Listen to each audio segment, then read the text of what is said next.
I'll just refer by the time.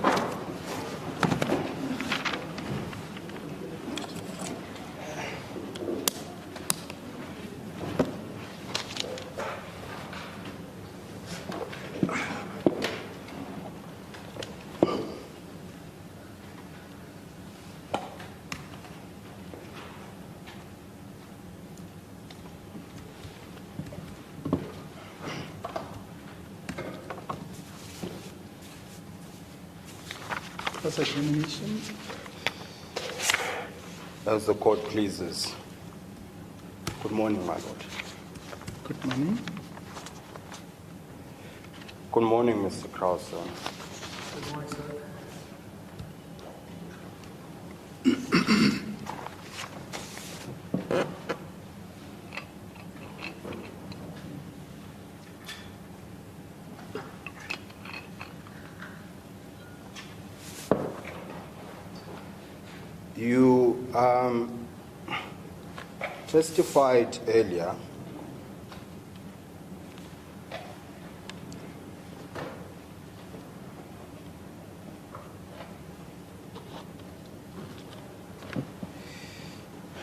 You testified earlier that the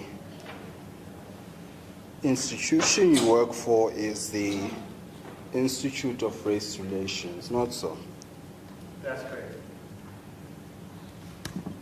And you say that the foundational values of IRR was in opposition to the Land Act, correct? The values were antithetical to the Land Act. Yes. Because the idea was that it's an unjust law, surely.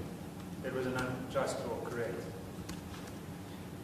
It was unjust because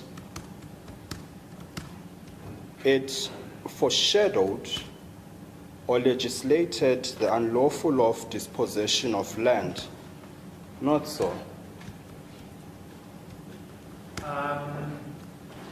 No, I don't think it was unjust because it foreshadowed. I think it was unjust because it was what it was, which was the second part of what you said, which is that it effectively dispossessed people. And more than that, it not only dispossessed people, Saul Pleitge's analysis, the co-founder of the ANC, was that it prevented people from being able to work as capitalists, effectively, to own a part of their own farming business.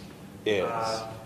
So there was a dispossession from land question. There was also a right to do business question, which was deprived of people on the basis of their race, which was unjust. Yes. And the people that were dispossessed and limited in terms of accessing these opportunities, what demographic were they? Predominantly black people were affected negatively by this law, or were discriminated against by the Land Act. Also, Indian and coloured South Africans were affected, but in the main, black South Africans were deprived. Yes, so I suppose in short, in general terms, we can call it a racially based law, was it not? Absolutely correct. My proposition to you is this. Prior to that legislation being enacted, there was forceful dispossession of land prior to the enactment of that act. I'm dating all the way back to 1652. I propose to you that there is ample evidence and writings on the subject that when the Europeans arrived in South Africa, they forcefully took the land from the natives. Is that not so? I think there are two parts to that question. The one is about lawfulness, and the other one is about force. Yes. So, in terms of force, it is my understanding that a variety of groups of South Africans forcefully dispossessed one another. That this included black and white South Africans forcefully dispossessing black and white South Africans. Yes. As a matter of law, I don't know how the law of property rights works when a right in property predates the existence of the Union of South Africa. Yes. So I wouldn't be in a capacity to say what law there was in 1651 or 1653, and I wouldn't be in a position to say how that law relates to what the law is today. Sure. And you're right. So there was forceful dispossession of land throughout different race groups where use of war was used, say, by one African ethnic group to dispossess the other. You're right. My question is narrower. I'm asking if, to your knowledge, as an expert on the question of race, do you have an opinion as to whether the dispossession of the land belonging to the native South Africans was done violently by the Europeans as at the advent of 1652, as per your expert knowledge?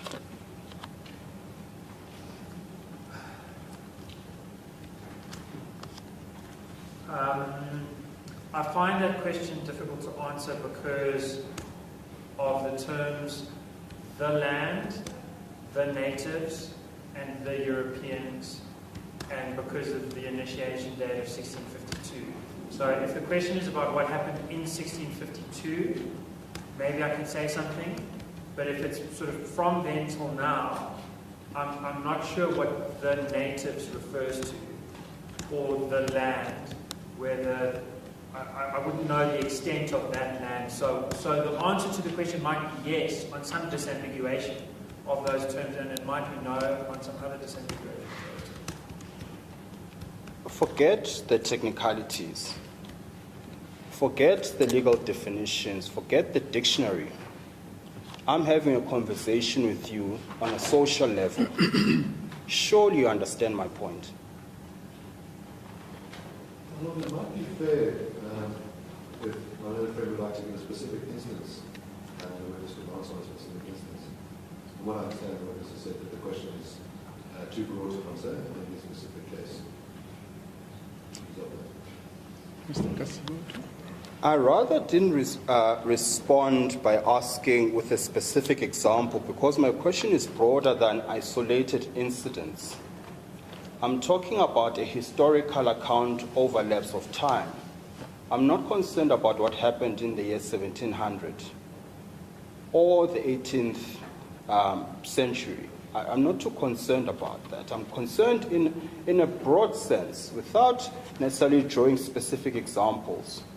I'm happy for you to say you've got no answer. I'm saying in general terms, forget the technicalities. The proposition is this: white Europeans, having arrived in South Africa, forcefully and violently dispossessed the natives of the land.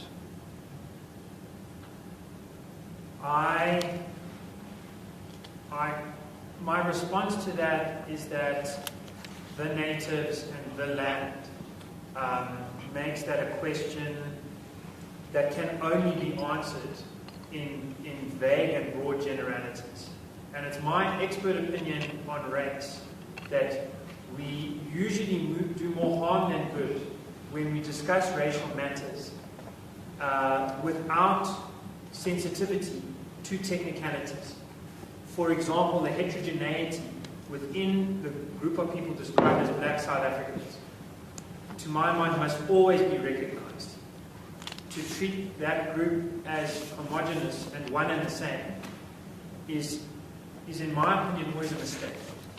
So I can't answer that question to say the natives as if that is to mean if that is to mean all black South Africans were dispossessed. It would be an incorrect statement to say all black South Africans were dispossessed. If I could rephrase, because I don't want to seem difficult, I do think it is fair to say that many black South Africans were forcefully dispossessed by, or many black people in what we now call South Africa were dispossessed and in many of those instances, that took place by white people in what we now call South Africa. That narrow question, I can't answer, but sorry. Yeah. No, I appreciate that. That is the answer I was looking for. Sorry, just as a second qualifier, it was not just done forcefully, it was also done violently, not so, in general terms. Well, now we're back to it. So if we go instance by instance, if you could help me understand what the difference means. In general terms, so as you understand it as an expert, by and large, violence was used to forcefully dispossess the land. Yes, there were instances, certainly, where people were violently forced off the land, where the people being forced off their land were black. That's Yes. Common knowledge. It's common knowledge, is it not? Yes. You're right, it is common knowledge. I'm going to ask my attorney to please lend you the copy of the book, which was Evidence in Chief. It's called Kill the Boer. It is a book that was authored by the deponent of the complainant, Mr. Ernst Rhodes, who also so happened to be the head of policy at AfriForum, who also so happened to be an expert witness, which so happened to be on his book. Turn to page 181 of that book.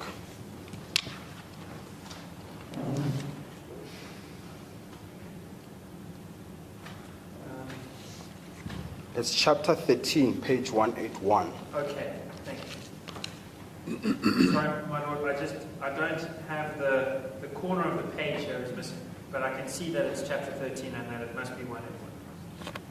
Happy. If you go straight to the very last sentence of that page. Well, here I do have a small difficulty, my lord, because as I was just saying, the corner is missing. So that last word. Sorry, can't we find a copy that doesn't miss anything?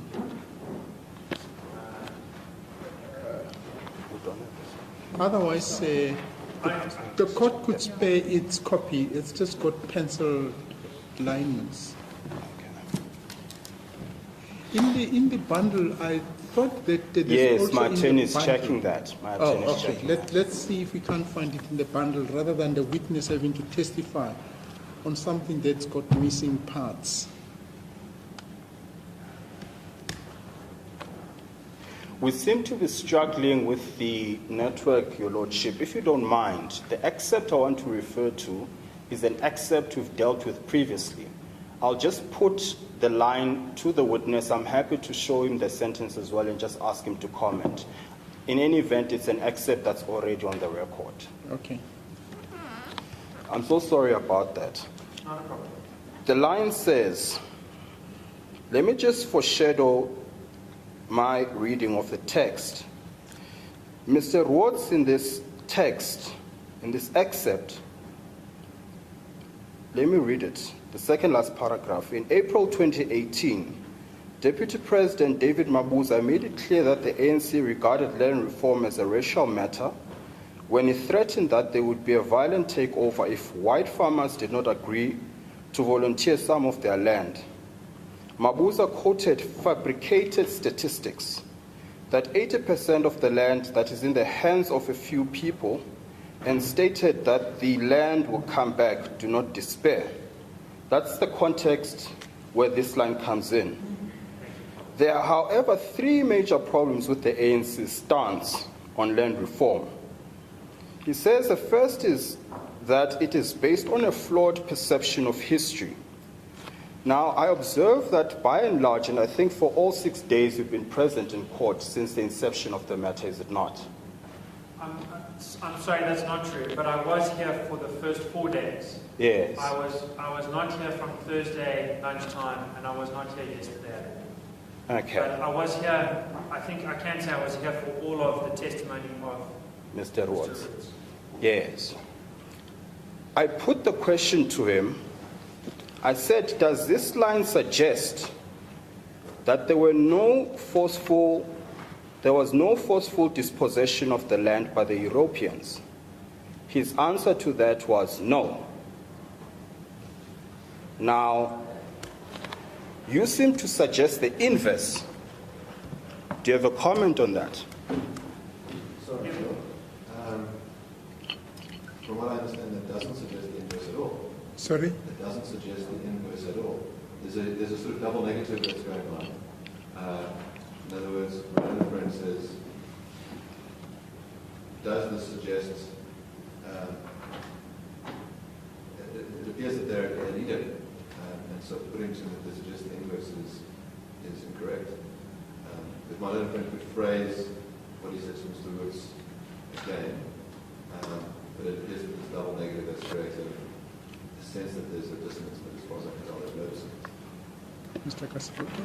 Your Lordship, I'm going to have difficulties that when I pose questions, counsel takes over answering the question. If that's the case, the witness must say so. Yes. My Lord, the objection is in that it cannot be said to the witness, there is a dissonance between what A said and B said. If there is no dissonance, that's not a fair question. Well, but isn't it that Mr. Rhodes said what's quoted in chapter 13 at page 181? And as I understand, the proposition put to the witness is that that's what he says, and what he also said was that there was no violent dispossession of the land. And as I understand, the question is trying to contrast the two versions of the two witnesses, and so I would rule that I permit the question. Yes, well, that's the difficulty. In other words, the answer is in phrase to the witness, as if Mr. Roots had said, yes, there was no violent possession. But my own friend says that the answer, Mr. Roots, was no, there was violent possession. And There was or there wasn't? If my own friend would like to rephrase the question, or state what was said by Mr. Roots and what the answer was, then, but I don't know. Maybe the witness. Maybe we would have. We should rely on the witness, and I haven't seen the witness indicating that he's got difficulties in understanding. Now we're getting into an arena where we're now trying to interpret what the witness has said and probably what he will be saying, because for me there are two issues. There's one issue, in fact, what Mr. Roth said and what you said earlier. That's really saying contrast the two. And this is, by the way, an expert witness, and I would expect him to operate at a much higher level than your factual witnesses that have testified. Yes. So conceptually, and as I understand, he also appreciates the conceptual engagement with counsel. So let's hear from the witness. If he has difficulties in answering the question, which to me appears straightforward, and as I say, I will rule that the question must be permitted, and Mr. Kasiboto, you can repeat the question for the benefit of the witness. Thank you. Mr. Krause, if you have difficulties with the questions I'm asking, you don't understand the proposition, I'm happy to repeat it to you. And also take comfort in the fact that once I'm done with the cross-examination, to an extent that I misrepresent or I'm not clear, or your answers are based on a flawed structuring of the proposition, your counsel will come in with re-examination. Are you comfortable with that? I'm comfortable, thank you.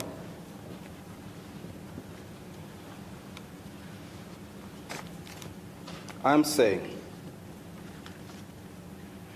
Mr. Rhodes in his book at 181 says there are three fundamental flaws with the land reform policy of the ANC, which is the governing party. He says the first is that it is based on a flawed perception of history. I then put the question to Mr. Rhodes. I'm saying to him, is that reference to the notion that land was forcefully taken by the Europeans upon arriving in South Africa? And his response to that is, yes, that is the flaw. Now I'm saying, contrast that with what you've just given now.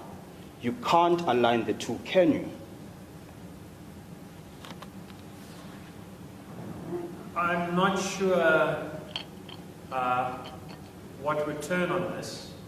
Perhaps Mr. Roots and I have a disagreement about some point of historical analysis. But I could see it going both ways. I could see, if the question is, can I align those two statements? I believe that I can. By way of reference to the same ambiguities that I referred to earlier in my testimony. For example, when someone says, the Europeans, the natives, the land, I take that to mean literally this group, including all of its members. In which case, statements that are made about that are going to be different in terms of whether they're true or false to statements that are made about the majority of a group or some instances of some members of a group. So, see, this is the difficulty I have, and I'm sorry to interrupt you. please. The difficulty I have is your over-fascination with technicalities at difficult questions. You were more than prepared earlier on to attest to the fact that farmers are being murdered. Of course, that's not in the literal sense of each and every farmer is being murdered, but you're happy to make that general statement. Now, I'm asking questions about Europeans, I'm asking questions about blacks, I'm asking questions about land, and suddenly we're getting into technicalities and statistics. I'm asking the question as a general proposition. In general terms, when I say Europeans dispossess land of natives, of course I'm talking general terms. I'm not asking you to single each and every European that has landed in South Africa. I'm talking general terms. So please, Mr. Krause, you know the point I'm getting at. You know my question. Answer it. I'd just like to point out that I didn't talk about the farmers. I didn't say people are murdering the farmers. So that's just a factual dispute about where I'm jumping in. If people talk about blacks or whites or farmers in general terms, I can understand that. But the natives, the land, it's that definite article which imports a sense of definite boundary semantically, which is what put me on my guard. And I don't mean to be difficult. If you are asking me to say whether or not I think that the analysis that the ANC has, quote, a flawed perception of history, or that its policy is, quote, based on a flawed perception of history, I think that statement is true. And I think that the truth of that statement is consistent with the truth of the statement that in many instances, unjustly, black people were deprived of land by white people in this country. Yes. Yes. But both that can be true, and it can be true that the ANC's perception is incorrect.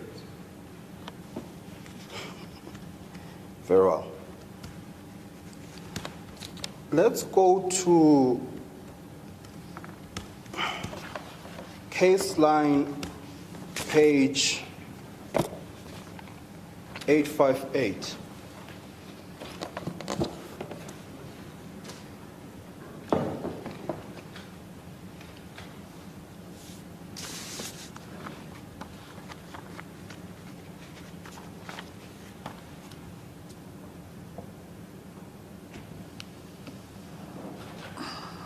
My attorney is trying to assist navigate to the exact page.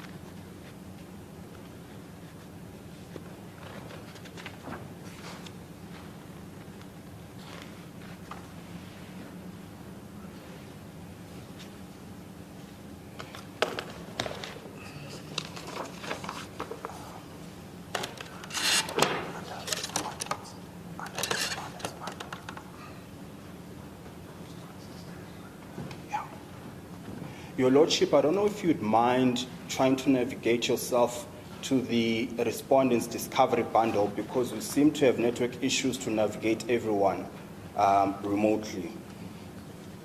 So it's page 851.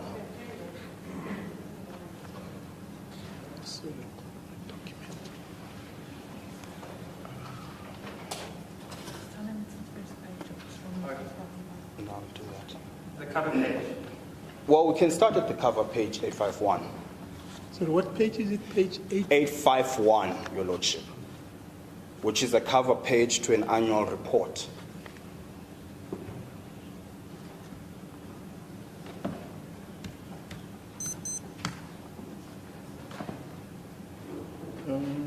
Doesn't appear to be that. 851 on mine starts with Dimester plus Heise.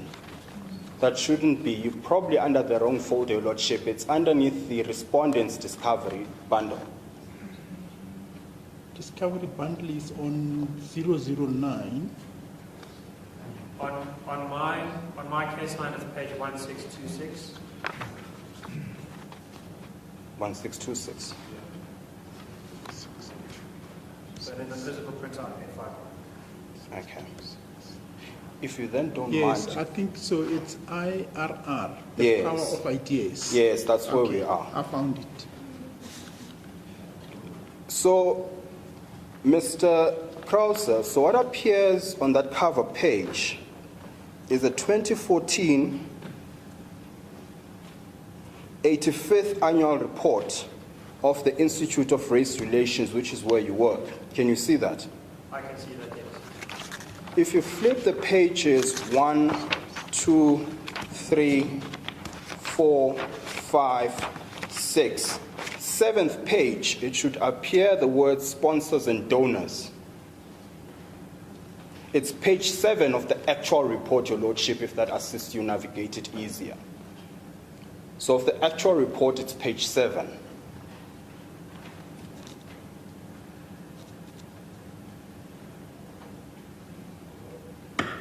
Page 7, let's start with honorary life members.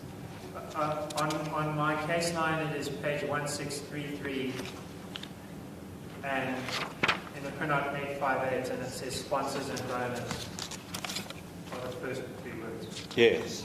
The one that starts with corporate governance. No. 1663, you said. No, sorry, 1633. Oh, I beg your pardon. 16.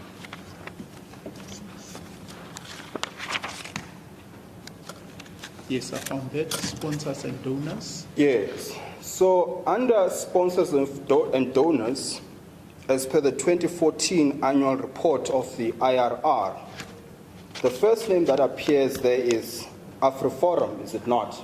That's correct. In other words, AfriForum would have sponsored and or donated to your institute at this financial year, would it not have?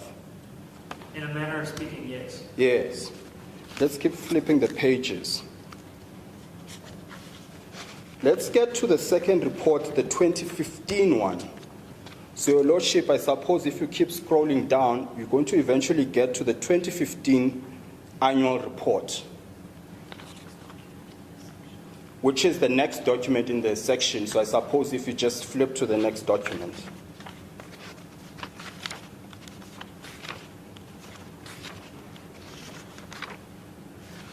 On my case line, that is 1683.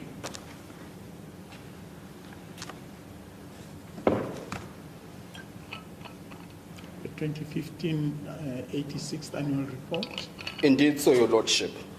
And if you page down again, you're going to eventually get to page 7 with the title Sponsors and Donors again.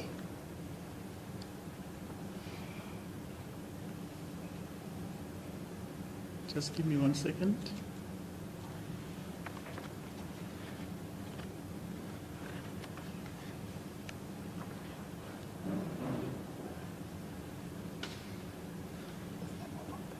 There should be a pop-up now, My Lordship. Okay, thank you.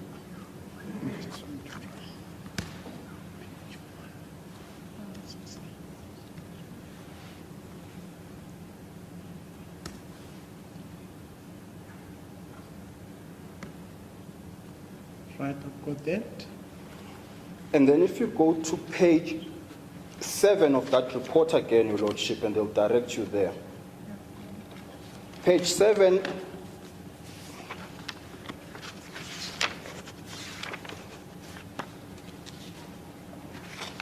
Page 7, again you see the donor is AfriForum, is it not? Under sponsors and donors, the first one that is mentioned is AfriForum, that's correct. Yes. Let's go to the last report.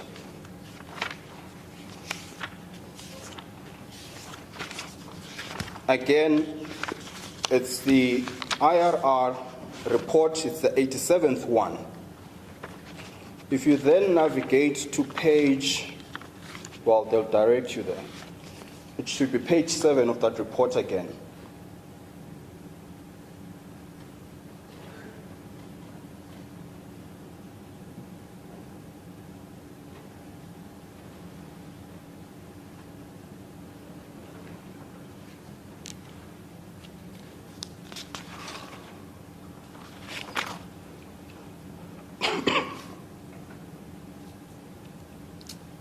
Thank you. I found that. If you read down from the 1st, 2nd, 3rd, 4th, 5th, 6th, 7th, 8th, 9th, 10th, 11th, 12th donor. So the heading there is donors. And underneath there it says significant donors included. There on the 11th donor listed is AfriSoccer. That is correct. AfriSoccer is listed as a donor. Yes. Do you know who AfriSoccer is? I believe that they were the antecedent to Soccer Liga, that it is the same name Yes. for, sorry, that it is a different name for the same Yes. body. And do you know what that body is? My understanding is that that body they take people to court, with public interest cases, and that they fall under the Solidaritate Yes. umbrella. Do you know what relation that organization is with AfriForum? I understand that I wouldn't know the exact relation, Yes. but I think that they are both connected to Solidaritate. Yes. That's the point, that there's a relation between the two. Do you accept that, at least as far as you know? I do accept that. Yes. Now, the point is this. At least on 3 occasions, your institute that you represent, IRR, was funded, or at least there were donations and sponsorships from AfriForum and AfriForum-related entities. Not so? That is correct. Yes. And you are here as an expert witness called by AfriForum, are you not? I have been called by AfriForum, yes. Yes. Have you ever heard of the expression, he who pays the piper calls the tune? I'm familiar with that expression. Yes.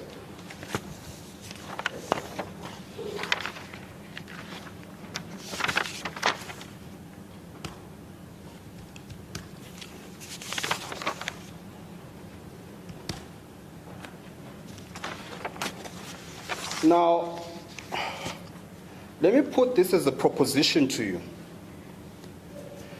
You hold an ideological position, at least qua you being an employee of the IRR, perhaps to a degree at a personal level as well. You let me know. You hold an ideological position insofar as land reform is concerned, as with the AfriForum. Not so. If the question is, do I have an ideological position on land reform? Yes. And that question is separate to the question, is that the same or different as AfriForum? Answer them in that sequence, one. Okay. Yes, one at a time. The word ideology is used by different people in different ways. I should be clear that the way I use the word ideology, I believe that everybody has an ideology. I use the word ideology to mean a set of normative beliefs, beliefs about what should be the case, which are rich enough to impact on what people's descriptive beliefs are. So I think that everybody believes something about what's right and what's wrong. And I believe that no person's understanding of what is right and wrong can fail at some level to impact on what they believe is true and not true. Although these are easy in most cases to pull apart, in scientific investigation, we can analyze how fast does the apple roll down the hill because of gravity. There is no normative claim there, there's just a descriptive claim.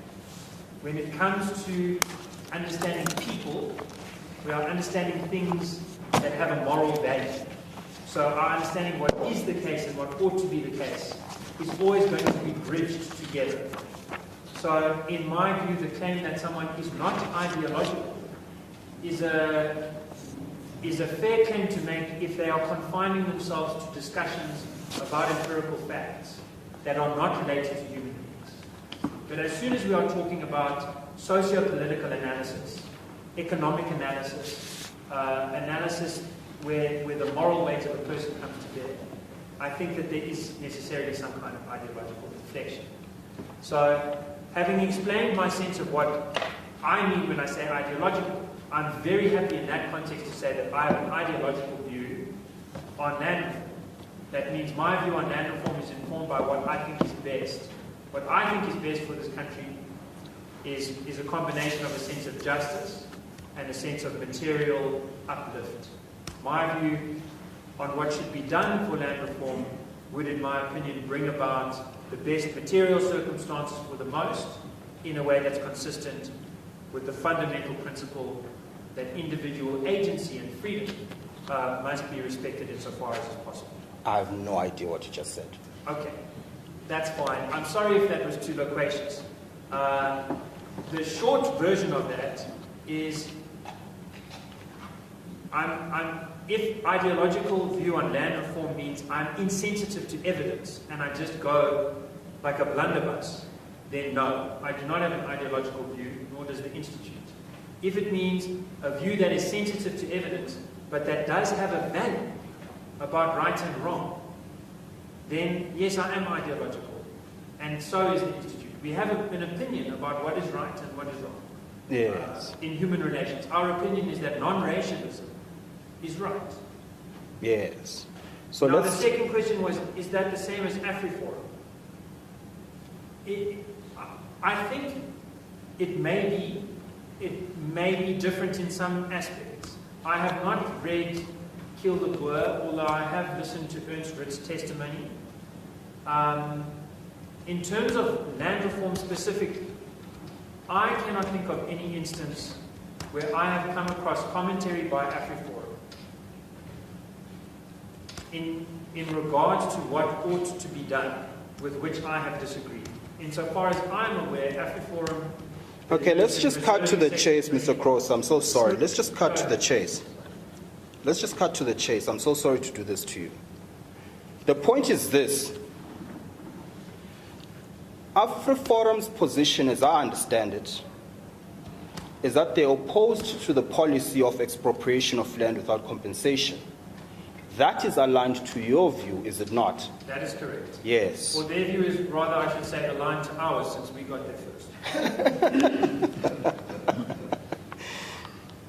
Yes.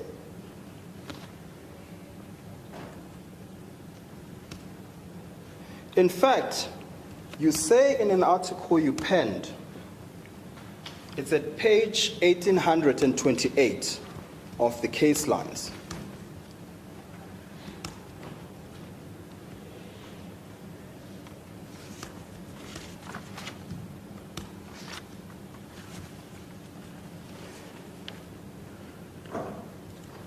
Thank you.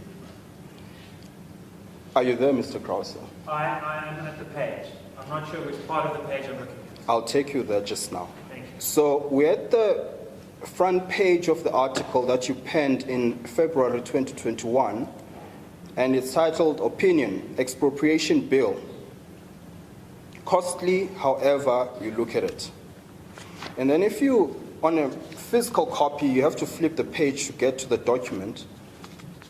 But at the bottom of that article, it says 2 of 6.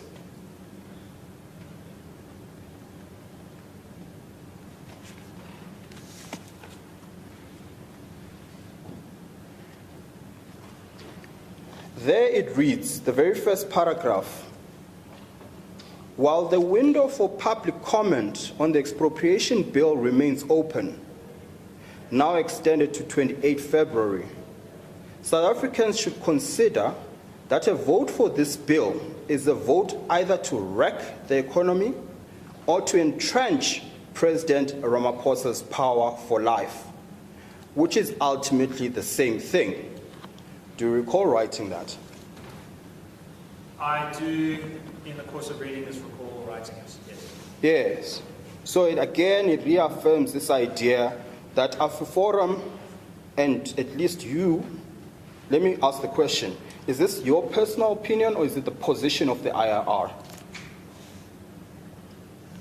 The extract I just read now. Can I clarify one thing? Before you do, answer my question, please. Right. So, it is certainly the IRR's opinion that expropriation without compensation would both wreck the economy and undermine constitutional democratic norms.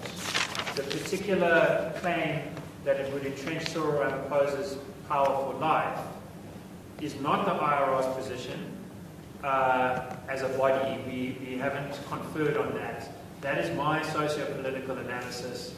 My analysis is that if a property rights regime becomes arbitrary or discretionary, then the president, having established good credibility for not wanting to be as aggressive as possible, would retain a high level of popularity amongst those who would fear that his succession would result in a more aggressive president being empowered to dispossess people without compensation.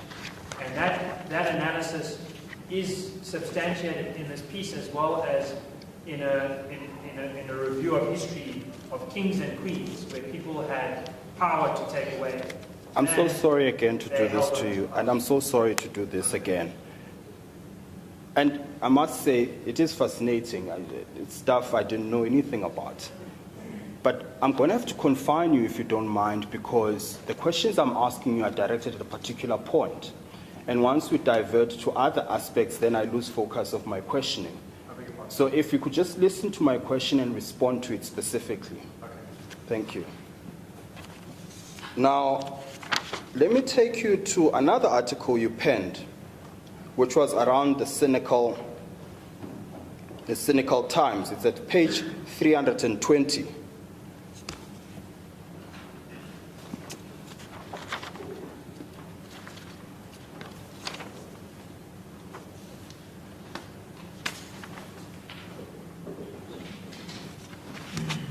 Sorry, just to clarify, cynical, this is the Daily Friend? Yes. Yes.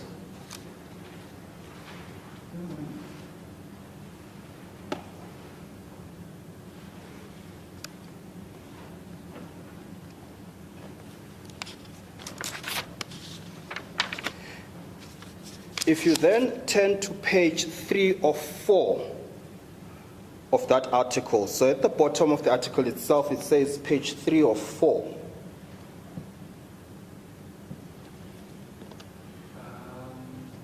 I'm seeing 3 of 5, 4 of 5, 5 of 5.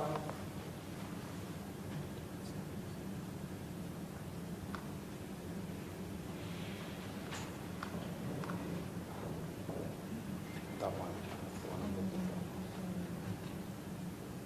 What page number is it? Just taking it straight to 3 of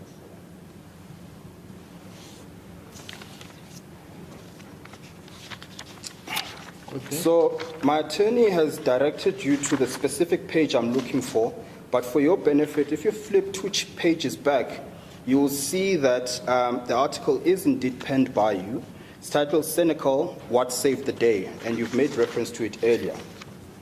Yes, just to clarify, this is the second article. We started with the first one, we're now on the second one, that's fine. Yes, I penned both of them first. Yes. So if you go to page 3 or 4, right at the top, you say there, police enforce the law, and the law in South Africa openly discriminates against people on the basis of race.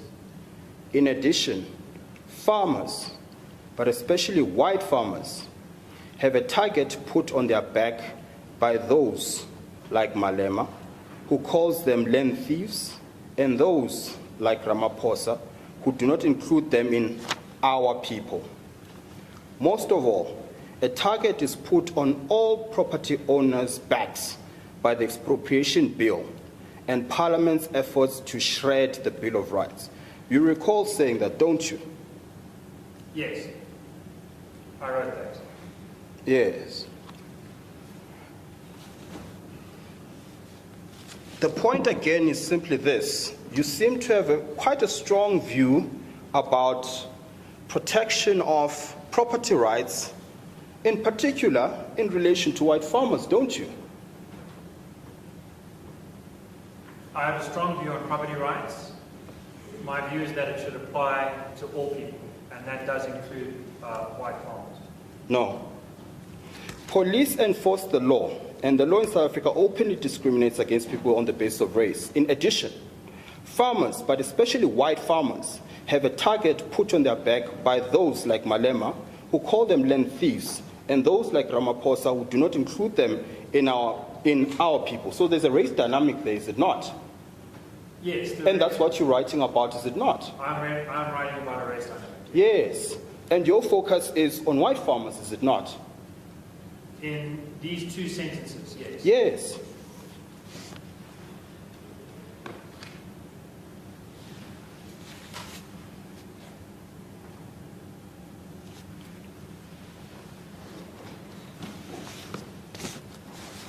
Let's go back to the article I referred you to at 320. Sorry, it's the same article. At page 2 of 4.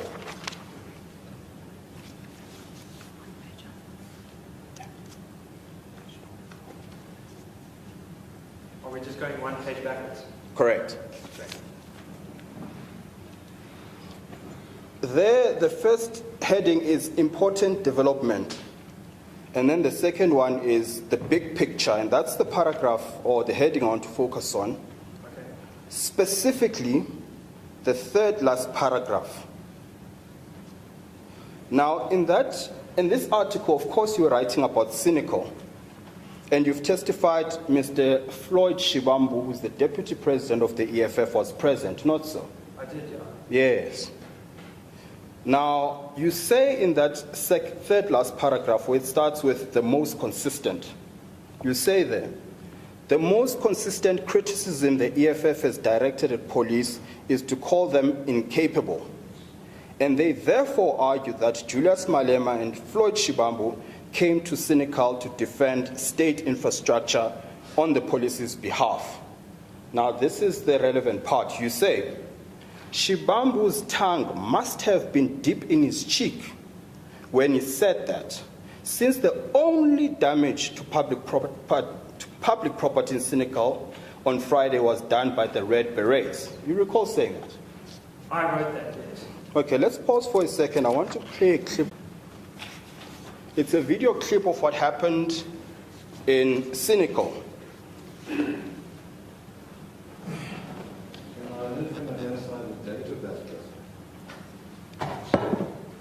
I most certainly will.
I'll confirm the dates just now. I want us to play a second clip, also coming from Cynical. Thank you.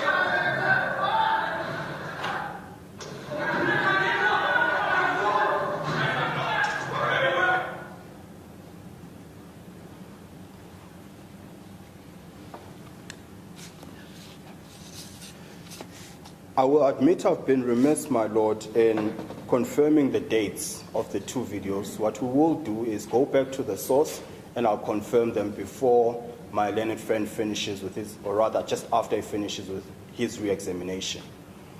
And the reason I did not focus on the date is precisely because for purpose of my cross-examination it doesn't matter. But of course it's something that my learned friend can deal with if he so pleases with my learned friend, with the witness. Yes, well, insofar as it doesn't matter, it won't be an issue. Just I note that there's a reference in the passage quoted to the witness that refers to a date, Friday. And so that's why I want to know what date the videos are. Okay. Yes. But you're still persisting on the date being, the witness being informed about the date? Yes. Well, in other words, it's going to depend on what my learned friend asks next as to whether Okay. the date is relevant or not. Okay. The point is this, Mr. Krause. This happened in Cynical, as you've testified earlier, did you not? Yes, and it is clear from my previous reporting and also from what appeared on the screen that that footage we have just seen was from October 6th. It said so on the screen, and I've seen, if not exactly this footage from this camera, I've seen footage of the same event, which is what I was describing earlier in my examination in chief with regards to what I consider to be a barbaric and vigilante invasion of a court. So it did happen in Cynical? That is correct. Yes, that's the question. That's my answer is yes, that took place. Yes. Now, I accept that you make reference to the 5th in your article. You say, You say this happened, or rather, let me read your extract. You say that the EFF went to Cynical with their mandate, and the mandate was to destroy property. Let me read what you said. Shibambu's tongue, let me read the whole paragraph. The most consistent criticism the EFF has directed at police is to call them incapable. And they therefore argue that Julius Malema and Floyd Shibambu came to Cynical to defend state infrastructure on the police's behalf. Shibambu's tongue must have been deep in his cheek when he said that, since the only damage to public property in Cynical on Friday was done by the Red Berets. Did you write anything similar to this in relation to the footage we've just seen? I just must point out because definite articles are an important thing to me. You misread. I didn't say done by the Red Berets. I said done by Red Berets. It's a small technicality. Did I write anything like that about the attack on the court on October 6th? I can't recall one way or another. There might very well be something in one of these pieces that you've referenced. No, there isn't in the pieces I've referenced. Okay. Then I don't know. I can't recall. It might be. It might not. Yeah. In light of, let's take a step back. Are you able to identify, at least as a group, the personalities we've just seen on TV? Yes. Who are they? That is a subsection of a group of people that had met outside the courthouse, I believe, after the arraignment of the accused in Brendan Horner's murder on the 6th of October. And most of that group dispersed, but some of that group then went in to the court. The purpose, as far as I can understand, was for them to get hold of the accused and do mob justice, which is not justice at all. They were breaking the law, and they did damage to a police vehicle. Their supposed claim was that they were, as vigilantes claim, that they were righting a wrong, that they were trying to hold the accused accountable for the murder of Brendan Horner. But I think that claim is incredible and ridiculous. So what you're suggesting is that there's no basis to the claim as far as you see it? That's correct. Yes. Do you know what I find so interesting, Mr. Krauser? You speak in very definitive terms when you speak about the EFF and the involvement there. You even single out personalities. Your testimony was the EFF supporters threw stones. Suddenly, we're dealing with this group. Suddenly, there are vigilantes that are unidentifiable. Let me take it further. It's a proposition, not a question. Not only do you do that, suddenly you can't identify them in the groupings you defined earlier. Your evidence in chief was there were certain groupings of people on both divides. On the one hand was the EFF, the ANC, and whoever else was there. On the other, there were three groupings you referred to. Did you not? I did. Who were they? The first grouping, the furthest away from town, was gathered by the AfriForum's banner.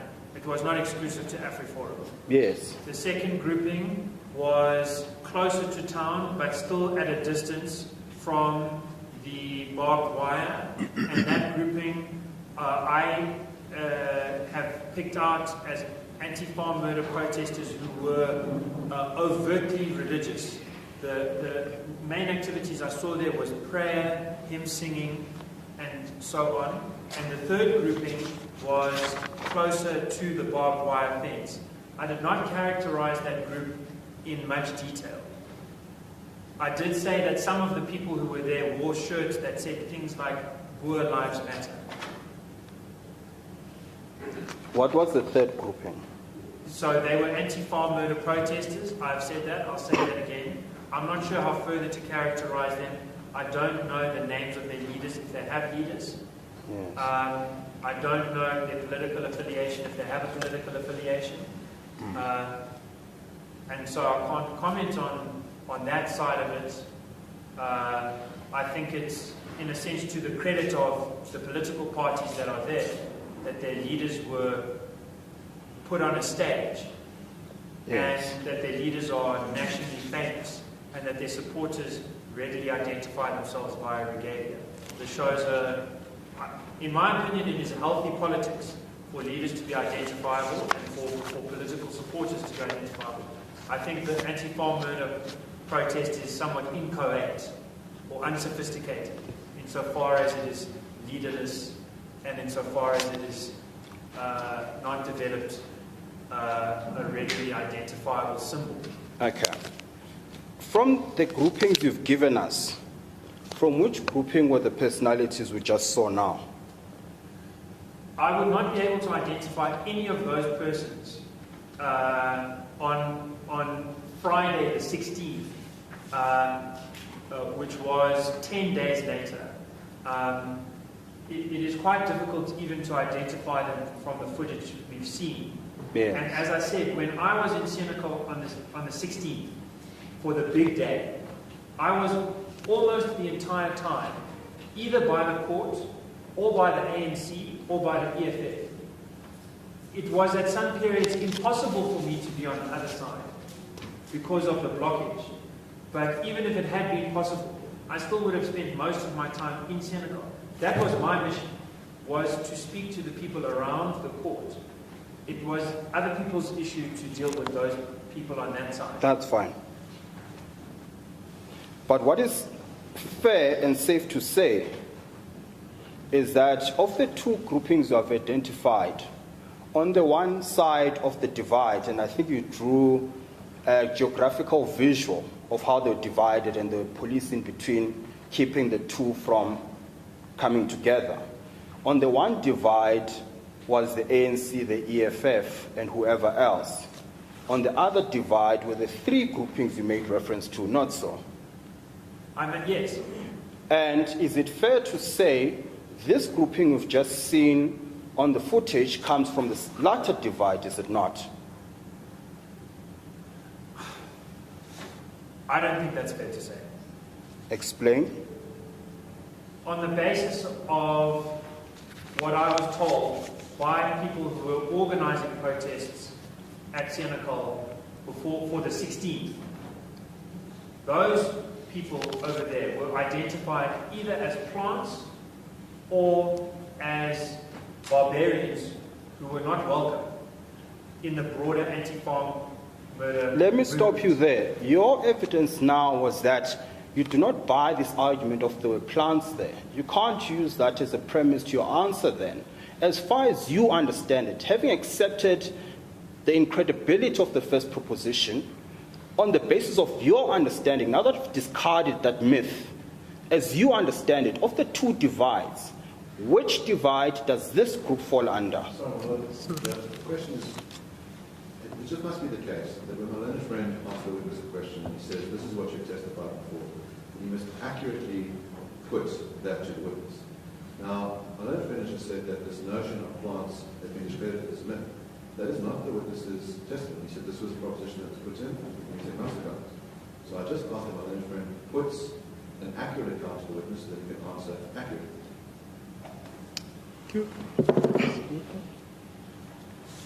You have testified about how these individuals were identified or described earlier on, did you not?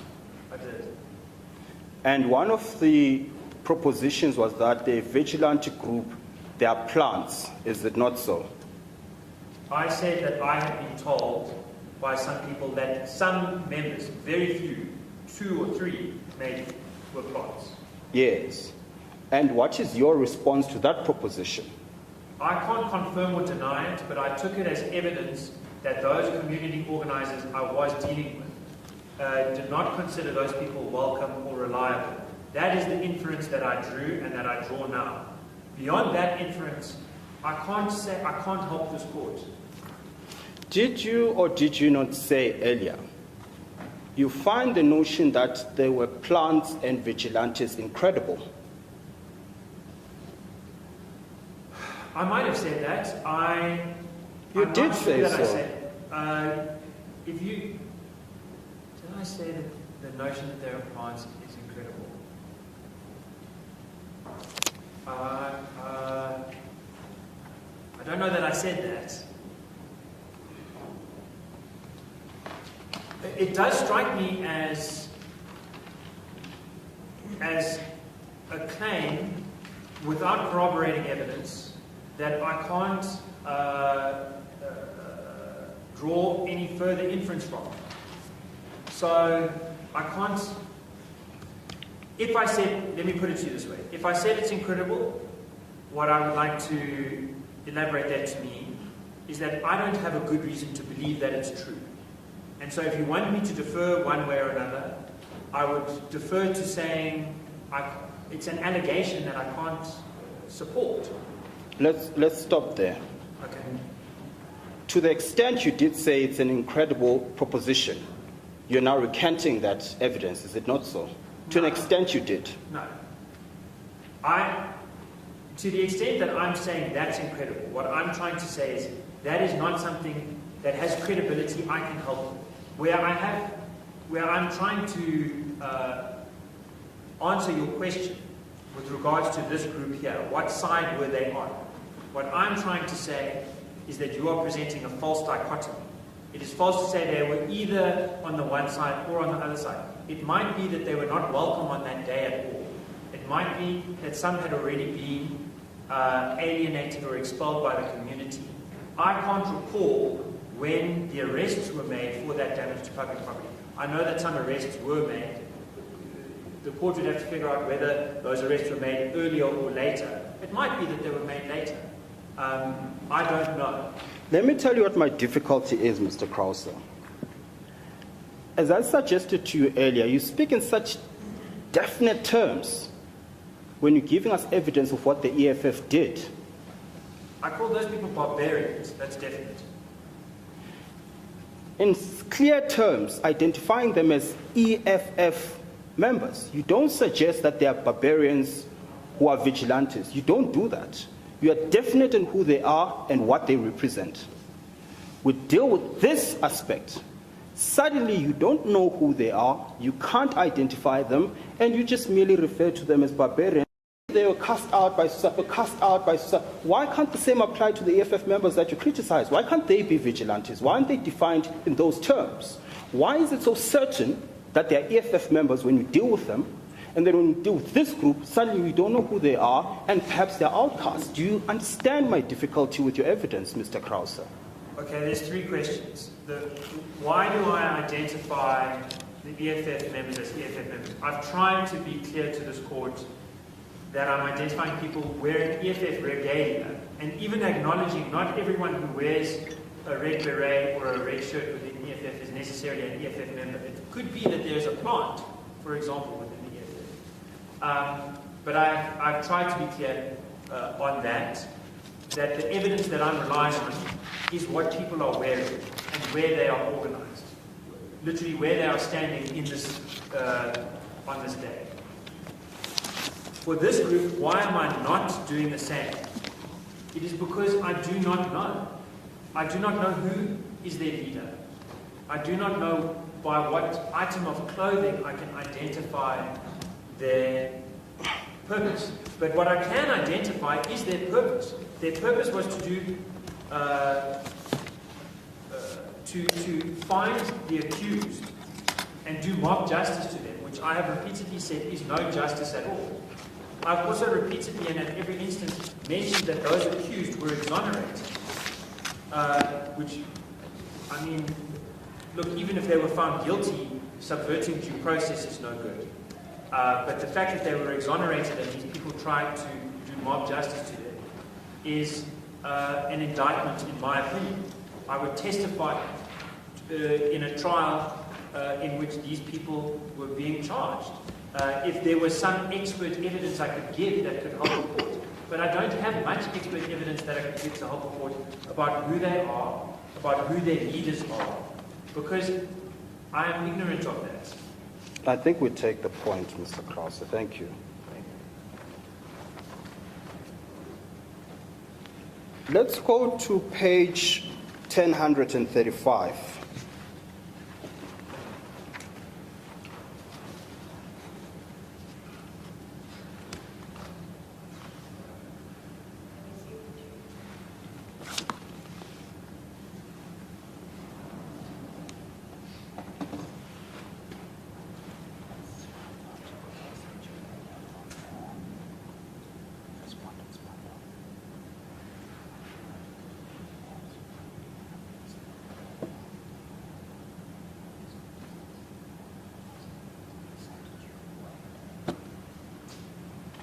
It's actually page 1810, my apologies.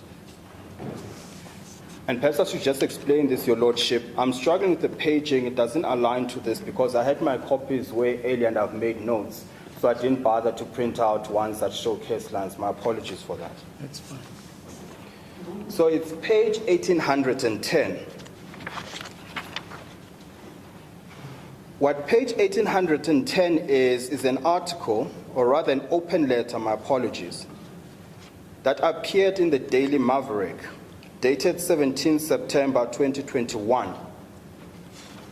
What this is a letter that was written by persons affiliated or were affiliated to the IRR. And the open letter is titled, IIR's current approach betrays the legacy of its founders and does disservice to the people of South Africa. if you don't have to scroll there, but if you so wish, you can. If you scroll to the very last page of that letter, you will see the signatories to that letter. I've highlighted a few, some random, some deliberately.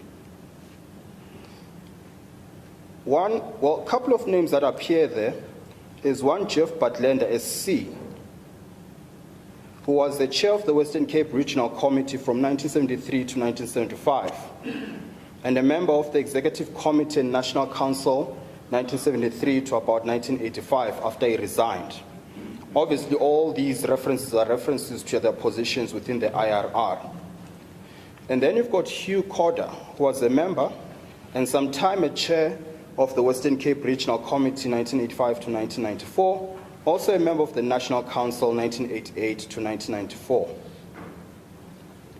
And then you've got John Dugat, who was the president of the IRR 1977 to 1979. And then you've got George Ellis, who's the IRR member and sometime a chair of the Western Cape region, late 1980s and early 1990s.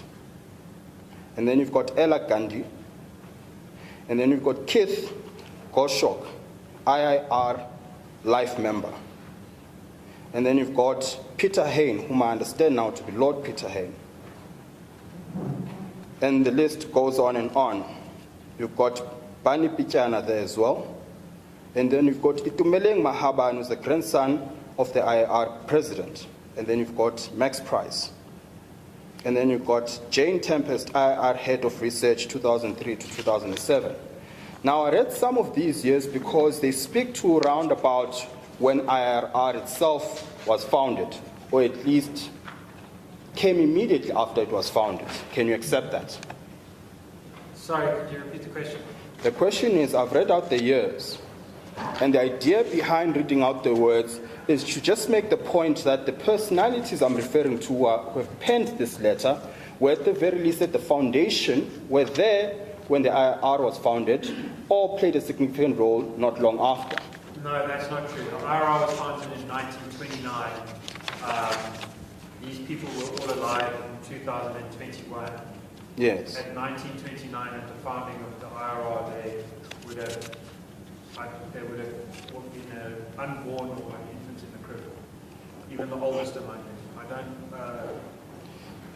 don't agree with that, what you're putting to me. Well, let's give an example then. Closer, 1950. Bishop Michael Nuttall, former IR member, 1952. Does that help you? Are we getting closer to where you want us to get to? Sure, there's one member, yes. From the 50s, from 30, 20, 25 years after his father. Very well. But they're still luminaries of the IR, are they not? Some of them yes. were certainly luminaries. Yes. Now let's hear what they have to say to the current incarnation of IIR. Let's start with page 2 of 12. The Institute prioritizes its ideological predilections rather than devoting itself to the betterment of race relations. Despite this, the IRR claims to be representing the concerns of all South Africans and that its policies and campaigns continue its human rights legacy. We write as current and former members of the South African Institute of Race Relations. In other words, some of them are members as we speak. We write as current and former members of the South African Institute of Race Relations and other concerned citizens to express our disquiet at the direction the IRR has taken and its current role in South Africa. The IRR was once a major player in the human rights movement in South Africa. According to its historian, Alan Hellman, it was specifically established to promote interracial goodwill and to conduct investigations bearing upon race relations. The two main objectives of its constitution adopted in 1932, read as that excerpt appears. And then if you go down, the second last paragraph, last sentence, it says, today, all that is left of that legacy is the annual survey, which remains a valuable source of statistics and data drawn from such bodies as Statistics South Africa, the Reserve Bank, government departments and international bodies, but only because they are published without comment. In other words, they are published without comment. They are nothing but the work of the IRR without an independent eye cast over them. You turn the page to the third paragraph. We do not dispute the right of individuals to promote their own political and economic beliefs, but note that the IRR fosters a free market, small state agenda while representing itself as a human rights research organization devoted to impartial fact-based analysis. This testifies to its open association with the northern libertarian groups such as the Atlas Network and the Heritage Foundation, the latter supporting Trump's presidential campaigns.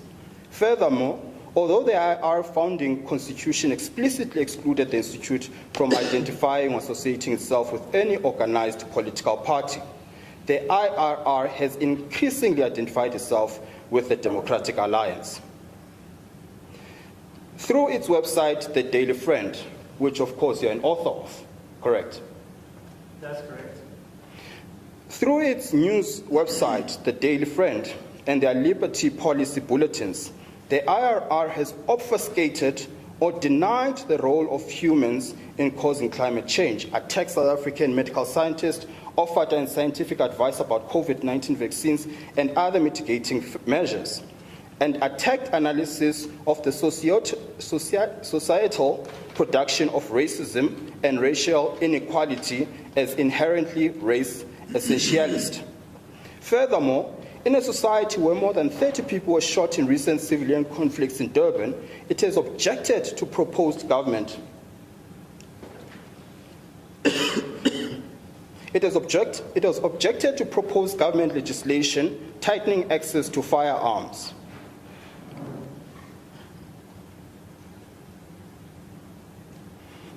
You skip the next sentences to the next paragraph. These issues reflect the concerns of the board of the Institute, which, nearly 3 decades after the end of apartheid, remains engaged primarily with the interests of an overwhelmingly white, elite, and big business constituency. Let me read that again. The criticism is that this reflects the concerns of the board of an institute, which, nearly 3 decades after end of apartheid, remains engaged primarily with the interests of an overwhelmingly white, elite, and big constituency. And then again, they talk about the website that you are an author of within IRR. Through the Daily Friend's opinion columns and in their campaigns and reports, the IRR uses misinformation and hyperbole to foster fear, confusion, and conflict rather than logical and constructive public dialogue based in solid empirical research. They talk about you again. The Daily Friend is not a member of the Press Council of South Africa and hence not subject to its jurisdiction nor the Media Code of Ethics. Do you know what that means? Yes. What does it mean? I assume you're asking, do I know what all of the things mean that you just read to me? What I'm asking is, the Daily Friend, which you are an author of, or at least one of the authors of, is not a member of the Press Council of South Africa, and hence not subject to its jurisdiction, nor the Media Code of Ethics. What does that mean for accountability, journalistic accountability? That means, in general, insofar as I understand it, that if someone has a complaint against what is published in the Daily Friend, then they cannot go through the regular measures. It also means we don't have the same protections. I have been accused of libel, and threats have been made against me to take me to court, for example, by Agri-SA, the largest agricultural union, on my publication of comments made by Dan Crick. At that stage, it was brought to my attention that this was an issue, and that we would face the libel charge if we were to face such a charge in a court and without that kind of process. That charge was dropped and it was conceded that I had reported accurately, as it happens. That is the only instance in which I Interesting, but what's the question, Mr. Krause? I'm trying to explain that, as far as I know, all it means is that if we get sued, it looks a little bit different. But we've never been sued. No one has ever shown an instance of libel, for example. And I'm not sure of any other way in which it's relevant. Mr. Krauser, please, I'm going to appeal to you again. Listen to my question and answer my question without context that is irrelevant to the question. I'm asking you, for purposes of journalistic integrity and accountability, what does the fact that you're not the member of the Press Council mean? Almost nothing. Explain. It's my opinion that the Press Council of South Africa does very little to maintain journalistic integrity. That journalistic integrity comes from individual integrity of journalists and good corporate governance. So I have much respect for many journalists. I think that they do good work because they know it's the right thing to do or because they've got a good office culture. I'm not aware of much by way of the Press Council improving conditions. So you are not falling under their jurisdiction? The Daily Friend does not fall under its jurisdiction? I don't dispute that we have not joined to become a member of the Press Council. Yes. So if there were any issues with the accuracy of your reporting or your ethical conduct as a journalist, it would not fall under their jurisdiction, would it? It might fall under their jurisdiction. If a complaint is made, my understanding is that in that instance we can submit ourselves to their jurisdiction. I'm not sure of this, but I can highlight another instance where a complaint was made against me.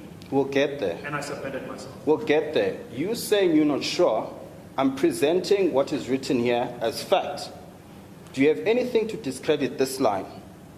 The Daily Friend, which you are an author of, is not a member of Press Council of South Africa and hence not subject to its jurisdiction, nor the Media Code of Ethics. Do you dispute that?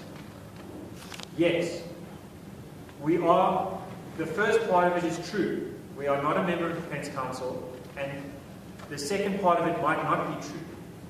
We might submit ourselves to its jurisdiction in an instance if someone asks us to. I'm not sure if that's an available route, but in a parallel case, we have submitted ourselves to jurisdiction of independent councils. And in terms of the Media Code of Ethics, which is the last 5 words of that sentence, I dispute the claim of these authors that just because a journalist is writing for a publication that is not part of the Press Council, that they do not have a code of ethics and that their code of ethics is any different. And I've given the reasons for that dispute already.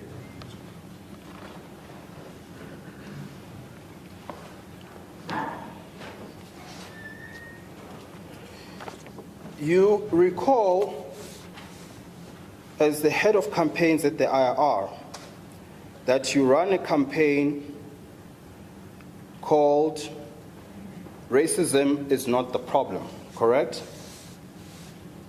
I have run such a campaign.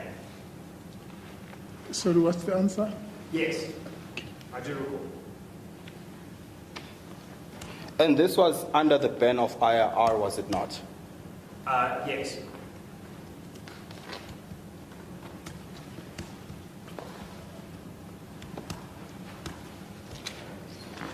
Let's go to that billboard.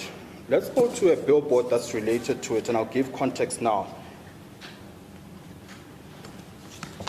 Just so everyone is on the same page, under that campaign, you created this billboard, didn't you? I'm just waiting for it to come up, but yes, I created that billboard. Yes. And the billboard says racism is not the problem. It says a little bit more than that. www. You can't see in this photo the right-hand corner. The entirety of the billboard says www.racismisnottheproblem.co.za. The .co.za is not visible in this photograph of the billboard, but it was visible on the billboard. You can see that the photograph has cropped the billboard. Very well. But you can confirm the words racism is not the problem appear on the billboard that you created under your campaign. That is correct. Yes.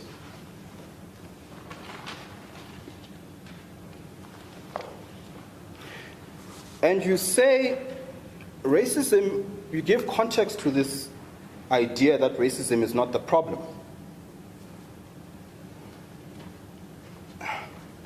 Your Lordship, again, sorry to interrupt myself and the court. we spoke about this, witnesses being on the stand under cross-examination and being on their phone. We're having the same problem again. Mr. Krause, are you having your phone with you? On the laptop, rather, my lord. On what? The laptop, his laptop. It's just case line. No, we're talking about typing, not scrolling through case line. Case lines you don't type, you scroll to. I beg your pardon. I hope I didn't do a wrong thing. I wrote down words while Mr. Kasipoti was reading out that extract. I wrote down current members, I wrote down small state, I wrote down Democratic Alliance, I wrote down denied climate change. These were things that were raised in that long stretch of text that I just wanted to dispute. But I wasn't sure if I was going to get a chance to answer questions about that. It was my understanding that if I, for example, had a pen and paper, I could write down a note while evidence was being read. So I thought I could similarly write down a note, but I've made no communication in any form. Well, I think you should desist from that because computer and handwriting are two different modes of communication. You could be opening the computer and your computer is against the counsel. Counsel may not see what you are looking at as you testify. I'm sorry, my lord. Okay. I'm sorry to counsel. I'm actually wondering, in the light of that complaint, whether, because you're able to connect to the bigger screen, whether case line should not be opened and use the screen as a second screen. Because like I'm using two screens here, and I can open case line on this one, I can type on this one. So if we can connect to the bigger screen, then the witness would not need to be looking at his computer. It will make it much easier also for him. Yes. Well, Your Lordship, I don't have too many questions. Oh, well, it's there. I was about to say I don't have too many more questions for the witness. Then perhaps during the break interval they can connect, and if my learned friend wishes to use it, he can use it. Okay. Well, I think let's start using that to avoid the problem. Okay. You may proceed. Now, this billboard was created around the time there were racial tensions and there were concerns. Let me put it as one proposition. The billboard was written at a time where there were racial tensions. Not so.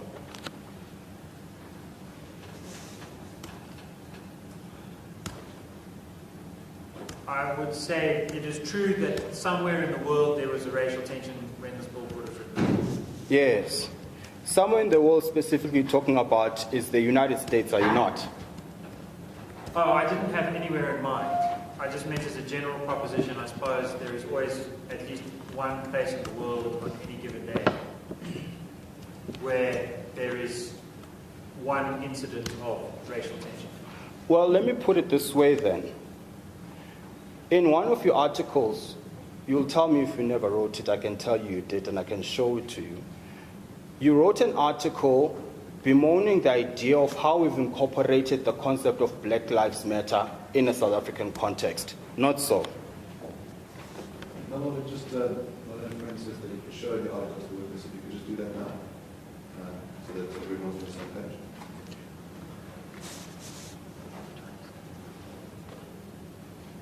No problem. Yeah, it's one of the articles.